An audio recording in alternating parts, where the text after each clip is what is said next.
When you took office as Secretary General nearly 10 years ago, it was a time of multilateralism, and now it's a time when many countries are ruthlessly prioritizing their own agenda. How has the UN changed in those 10 years?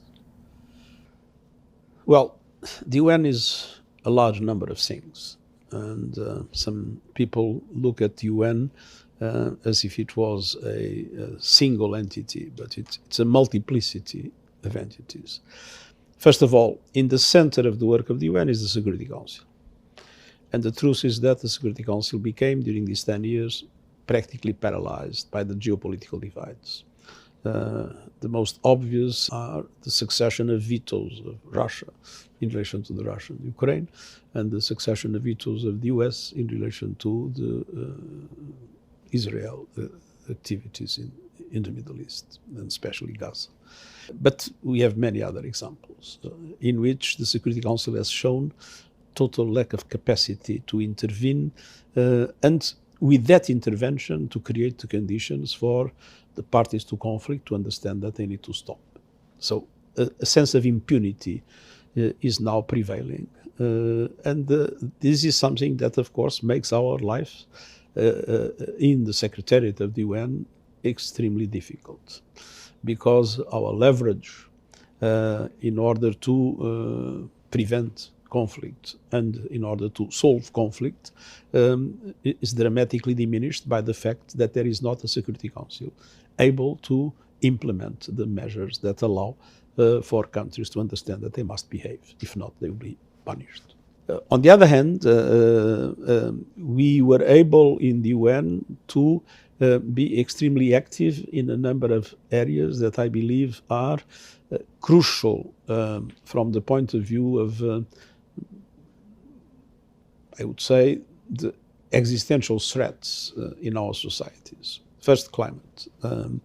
I think it is fair to say that we managed to have a very solid leadership in the fight against climate change, and in a strong pressure for a just transition from fossil fuels to renewables. And I don't think there were any voices in the world as strong as ours in relation to the need to accelerate the drastic reduction of emissions and to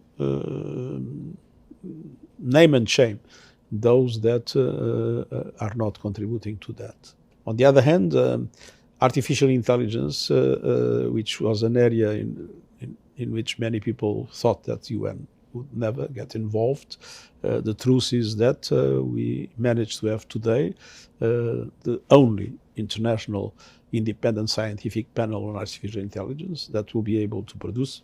The first report has been produced, reports about what is the real status of the artificial intelligence, what is really happening, what are the risks, what are the achievements, what are the measures that should be taken. And we had the first dialogue in Geneva, in which for the first time all countries in the world, together of course with the civil society, academia, private sector, but all countries were involved.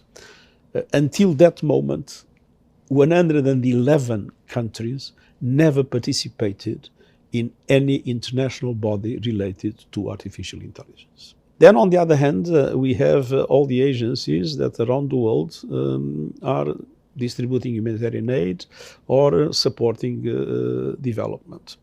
And obviously, it was clear that there was a drastic reduction in the funds available. Many people thought that several of the UN agencies would collapse. Nothing has collapsed. Of course, we have diminished. Are they close to collapse? No, because we were organized in a way that allowed us to quickly adjust to the new situation. Agencies have drastically reduced their staff, drastically reduced their activities to adjust to the funding that was available, but maintaining the presence on the ground and doing everything possible to minimize the negative impact on those that matter, the people we care for. Obviously, there is more people dying for hunger. There is more people dying because of lack of vaccines.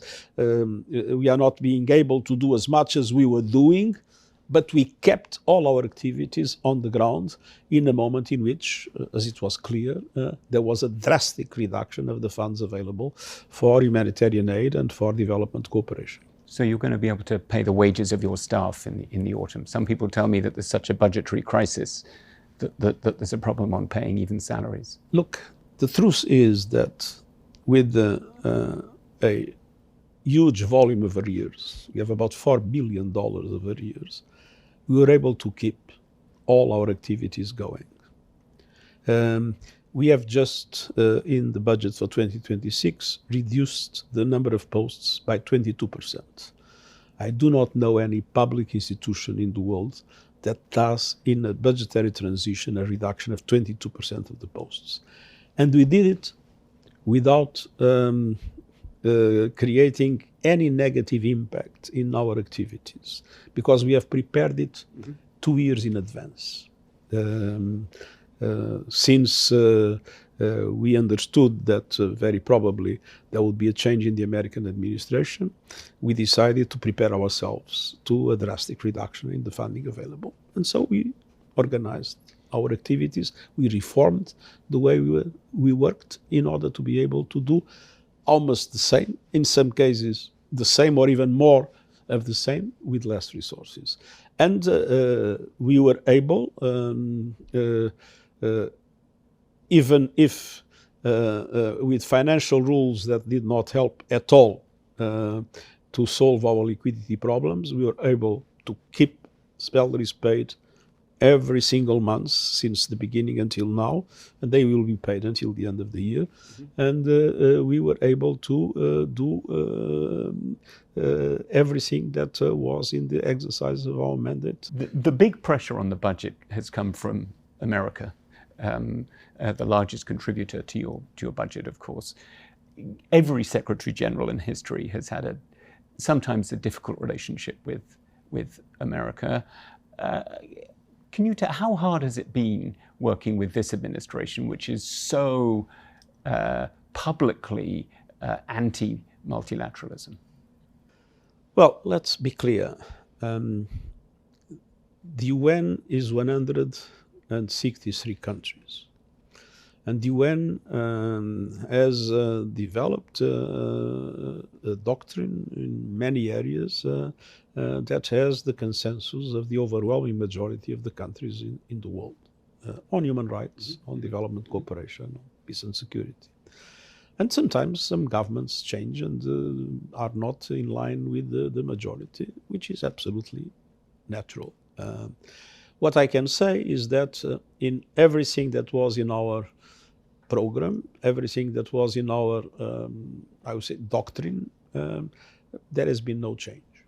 We are keeping the same position on climate change. We are keeping the same positions on the need for global governance of artificial intelligence. We are keeping the same position about the reform of the international financial architecture. We are keeping the same position in relation to the war in Ukraine or in relation to the situation in the Middle East. And it's always based on the Charter and on international law. So the question for us is very simple. Whatever any country say, or whatever any country do, we need to abide by international law. We need to abide by the values and principles of the UN. If we have more money, we have more money. If we have less money, we have less money. But we cannot abdicate in preserving what it is, the construction for decades of a system of values and norms that are essential for our world to overcome the enormous difficulties that we face. But some countries, of course, are more powerful than others. Yes. And the United States, under its current president, under Donald Trump, has set up a body, the Board of Peace, which is a potential rival to the UN Security Council. How much of a threat do you see that as being to what you and your colleagues are doing here in this building? Well, let's be clear. I think it's time for superpowers to understand the limits of their power. if you look at what happened in recent times, the capacity of superpowers to impose their will or their strength or their force in several situations has been severely limited. Look at what happened with Russia and Ukraine. Mm-hmm. Look at what happened with the US and Iran. I mean,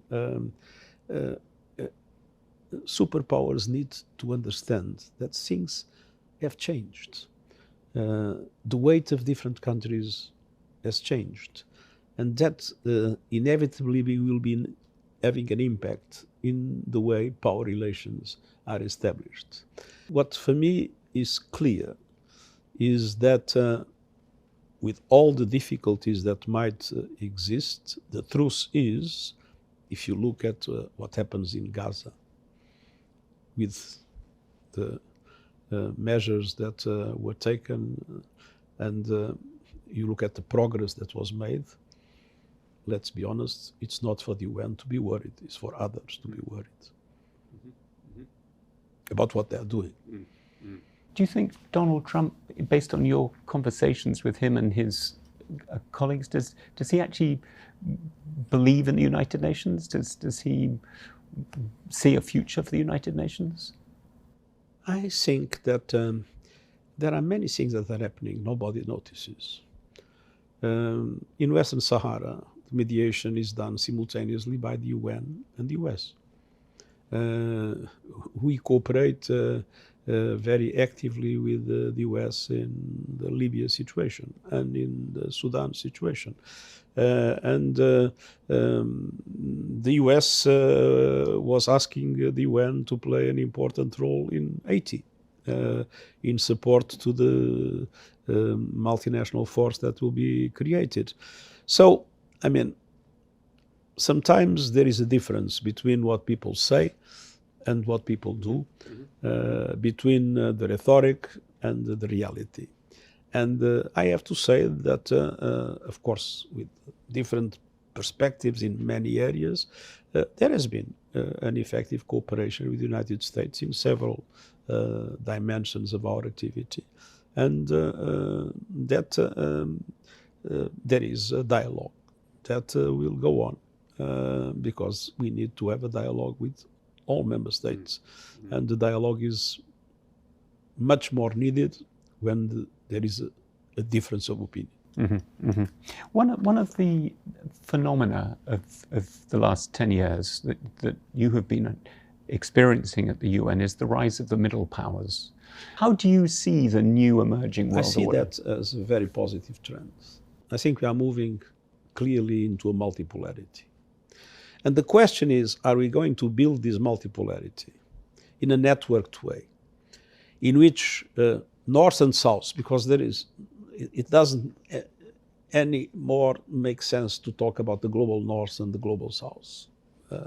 But if you are able to, for those emerging powers or those traditionally developed countries, to create a network of relations, trade relations, technological relations, international cooperation relations, creating a way that avoids the risks of hegemony of one single country or the risk of division of the world into two blocks. If we organize this multipolarity, then we will create also the conditions for multilateral institutions to be effective. If we do not organize multipolarity, the risk is that multipolarity will translate itself into more competition and eventually more confrontation. Let's not forget that Europe, before the First World War, was multipolar. But in the absence of multilateral institutions of governance, the result was the First World War. And so this is the moment in which multipolarity is inevitable, in which the weight of superpowers inevitably will decrease globally. What is important is to make sure that this trend moves us in a way in which power is better distributed, in a way in which international cooperation is strengthened, and in a way in which these dense network of relations among all the key actors in the international community allows for the global governance that is indispensable to address the existential challenges of our time. And these are the kind of reforms we are interested in. We need multilateral institutions that correspond to the world of today and not to the world of 1945. And that is why, in the areas where we are competent, we have done our best to reform the United Nations. And that is why we launched the UN80 process, the Pact of the Future, and a number of other initiatives, transforming the way we work in order to make sure that we are much more effective, much more cost effective, much more impactful, and with a results-based management behind the way we operate. I mean, for many members of the United Nations, the most acute area in need of reform is the Security Council, where the 5 veto powers are the victors of 1945. There are 2 kinds of reforms. There are the reforms we can do, the reforms of efficiency, reforms of coordination, reforms of impact, reforms of management. The other is the reform of power relations and the distribution of power relations. And that, let's be honest, look at the Security Council. There are 3 European members in the Security Council. Whether you like it or not, Russia is a European country. And Europe, 3 in 5. I mean, Europe is not 3/5 of the world. There are no African members, permanent members. There are no Latin American permanent members. There is 1 Asian permanent member. But on the other hand, it is clear that the reality on the ground in the end will have to prevail. So it will be inevitable that the Security Council will have to adapt, like the Bretton Woods system, will have to adapt to what it is today, the relative weight of the different powers in the world. That is a question that is essential. The central aspect of reform is in power relations, because we need to adjust the power relations to the realities of the world of today. And the power relations are still dysfunctional in relation to the world of today. And that is why so many things fail. And that is why so many that think they are powerful and that they can achieve certain objectives, in the end, are not able to do so and fail, because today their weight is much smaller than the power they think they have. But given that it's not in the interests or the apparent interests of the veto-wielding powers to change the state of affairs, does this not risk just accelerating a sidelining of the UN? Because lots of the world looks at it and says, this doesn't reflect our world, and it's deadlocked. Yes, power is never given. It needs to be taken. The question is, how can we organize the international community in order to create the conditions for that power to be taken?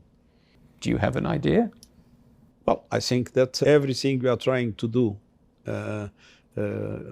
creating the conditions for instance, at the present moment, to increase the role of emerging economies in the global economic and financial debate is an important step in that direction. Can we look at the powers of the Secretary General? Traditionally, there's the Secretary General has no powers. The Secretary has a voice and some convening capacity, but power is another thing, and that we have not. But the voice... You have a voice. The voice will not be shut up. Yeah. And the convening capacity exists, and we just proved it with the artificial intelligence initiative that I mentioned, as we did with the climate initiatives, and as we have done in many other areas. And we intend to go on using that convening capacity to bring together key actors of the international community that are necessary to complement the role of the strictly intergovernmental organizations.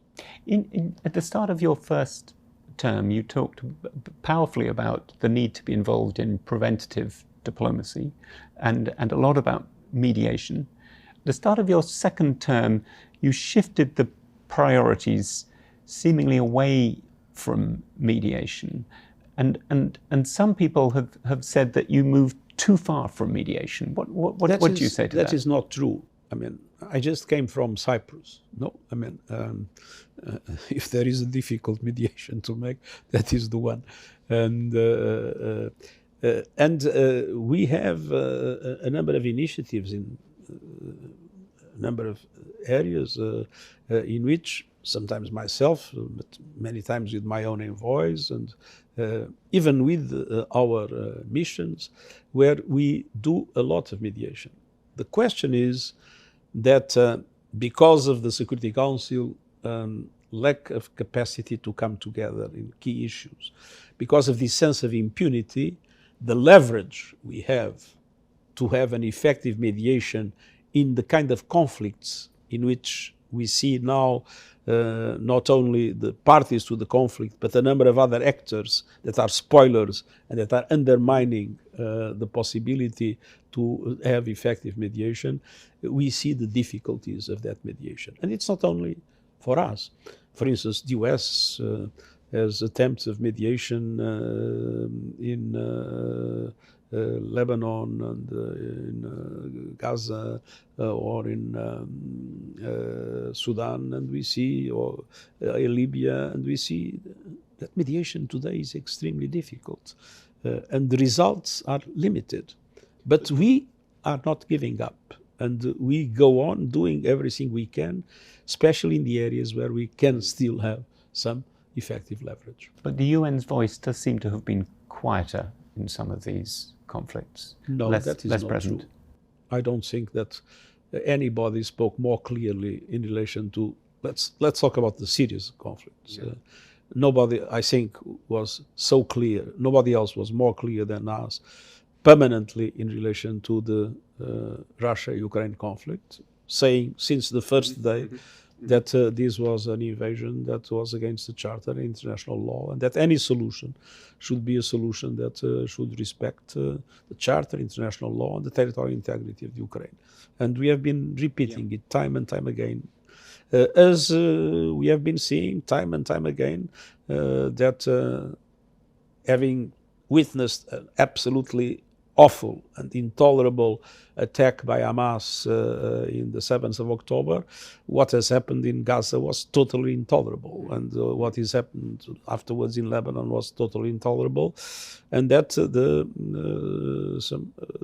policies that were adopted by Israel were a real threat to international peace and security. And we have been very clear in Sudan in the condemnation of the two sides and in the condemnation of the interference of outside powers. So, I mean, mediation is difficult, but clarity in our positions in defense of international principles, that, I think, nobody can blame us. On the Middle East, Israel has opted not to cooperate with the UN, with UNRWA. What effect might that have on other UN bodies? Are you worried that other people might see this and start moving away from cooperation with the UN? Well, I think that look at what is the overwhelming majority that we always had in the General Assembly in relation to the points in which Israel has been taking positions against the UN. Of course, Israel, as you know, believes that, or argues that the UN is biased against it, that there's a sort of institutional bias. I'm not saying you yourself, but that the institution of the UN has a bias against it. What's your response? I mean, there are different entities in the UN, and I cannot respond for the UN in its entirety, because there are many entities in the UN that are independent. We have independent rapporteurs, and we have many that are totally out of control from the point of view of the Secretariat. In the positions of the Secretary General and of the Secretariat, I totally refuse the idea of bias. On the contrary, I think we have been on the right side of history. We have been defending what is necessary for peace to come to the Middle East and for two peoples to be able to live together. Because, I mean, there are two peoples with a few million each one, and there is no way one can destroy the other. And so it's probably better to do everything possible to reconcile. Can we turn to climate change?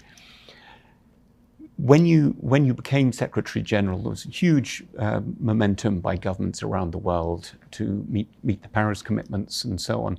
There's been a big shift in recent years. What has changed? There are double shifts. So there is less political will, but reality on the ground has been more favorable to change. Because today renewables are cheaper. And today we see that from the security point of view, with what happened in the Hormuz Strait, renewables are a much safer way to produce energy. So we see the economy and we see the security pushing more and more decisions in accelerating the transition from fossil fuels to renewables, even if we see sometimes less political will by governments, more attentive to small interests with a short time framework as a perspective. Is the UN also at fault here, do you think, in terms of the processes, or has there been a failure in terms of driving the process forward, or is this all about domestic governments? One thing is what the Secretariat of the UN can do. And we have a climate action team that is extremely active, and I was recently in the London Climate Week, and I think I was quite clear in what I said about climate change. But then the decisions are taken by member states in the COPs. And there, let's be honest, there are differences of opinion, there are difficult convergences, but it was possible to reach the Paris Agreement. And it was possible in Dubai, if you remember, to approve the need to move away from fossil fuels progressively with the transition for renewables. So, I mean, even with all the difficulties of a system that requires a consensus of 163 countries, it has been possible to the UN system to move forward in many aspects of climate. Of course, I would like to move much more quickly and much more effectively. Organizations live and sometimes they die. And as you know, there are some people who are huge fans of the United Nations who are worried that it's becoming less relevant because of all the global shifts that you were talking about, and worried that it might even go the same way as the League of Nations, that the UN will have had a glorious, or it will have had a whatever, 80, 90 years, and then it is no more. Do you ever worry about the very existence of the United Nations? The League of Nations was killed by the Second World War. And if the UN has managed something, with all its difficulties and problems, and even there I would say the Security Council played a positive role, was to avoid a war among superpowers. So far. And that, in my opinion, was the most important service that the war has provided to the international community. And I hope that that service that remains as important today as it was 70 years ago will justify a reformed UN to remain at the center of a multilateral governance system. I mean, just to come back to you on this, I mean, one of the candidates who is aspiring to be Secretary General next year talks about a possible slow death of the United Nations. I'm not interfering with the campaign. Yeah, well, I'm not asking, well, I don't even forget that it's one of the candidates. For the moment, I'm accelerating. Yeah. And until the 31st of December, I'll be accelerating. Then do you have any advice to whoever succeeds you about how to keep the UN spirit alive? My only advice to whoever is coming is be yourself and do the right thing that you believe should be done.